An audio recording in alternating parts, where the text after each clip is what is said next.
یہ جو باقی کام محرم میں ہو رہے ہیں، مرثیے سن رہے ہیں لوگ، نوحے سن رہے ہیں، رکشے والوں نے بھی لگائے ہوئے ہیں، تو بھائی شیعہ حضرات کا مسئلہ کہ ان کو کرنے دو، آپ یہ عمل مت کرو. اگر آپ سنی ہو تو پھر اہل سنت والجماعت کے ہاں میتوں پہ رونے کے مرثیے یہ جائز نہیں ہے، کیونکہ اس سے غم بڑھتا ہے. ہمارے نبی نے جعفر طیار رضی اللہ عنہ کی زوجہ کو، جن کا حقیقی غم تھا اس وقت، ان کو نہیں رونے دیا. تو ہمیں کیسے آپ صلی اللہ علیہ وسلم چیخو پکار کی اجازت دیں گے؟ اسی طرح محرم میں سبیلیں لگانا، اس کی بھی کوئی دلیل نہیں ہے. سیدنا حسین ابن علی وہ تو پیاس ظلم سے شہید ہوئے. وہ ایک طرف آپ کہتے ہیں وہ پیاسے تھے، ان کو پانی نہیں ملا، دوسری طرف آپ اس دن میں لوگوں کو پانی پلا رہے ہیں، تو اس کی لاجک بھی نہیں بنتی کوئی. اسلام نے 10 محرم کو روزے کا دن قرار دیا، روزہ اور سبیل جمع نہیں ہو سکتے. سمجھتے ہو کہ نہیں سمجھتے؟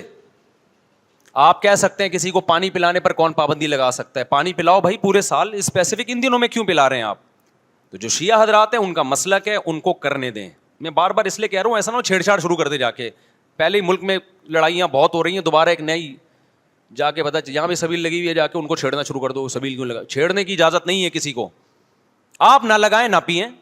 بولے بھائی ہمارے لیے محرم ایسا ہے جیسے دوسرے مہینے ہوتے ہیں. 4 مہینے محترم ہے، محرم، رجب، ذی قعدہ، ذی الحجہ. تو جتنا ذی قعدہ ذی الحجہ ہے اتنا ہی محرم اور رجب ہے. تو جیسے ان مہینوں میں نارمل رہتے ہو، اسی ان میں بھی ہم نے ایسے ہی رہنا ہے. سمجھتے ہو کہ نہیں سمجھتے ہو؟ اور حلیم کی دیگیں مت پکاؤ محرم کی راتوں میں. حلیم کھا سکتے ہو جب چاہو، اس خاص ان دنوں میں. اور ویسے بھی جو لوگ پوری رات حلیم کے دیگڑے میں گھوٹے لگاتے ہیں، صبح روزہ نہیں رکھتے. وہ کیا خیال ہے جب آپ پوری رات دیگڑے میں گھومتے رہو گے؟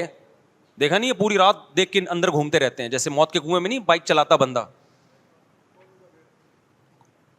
تو صبح روزہ رکھے گا ایسا آدمی؟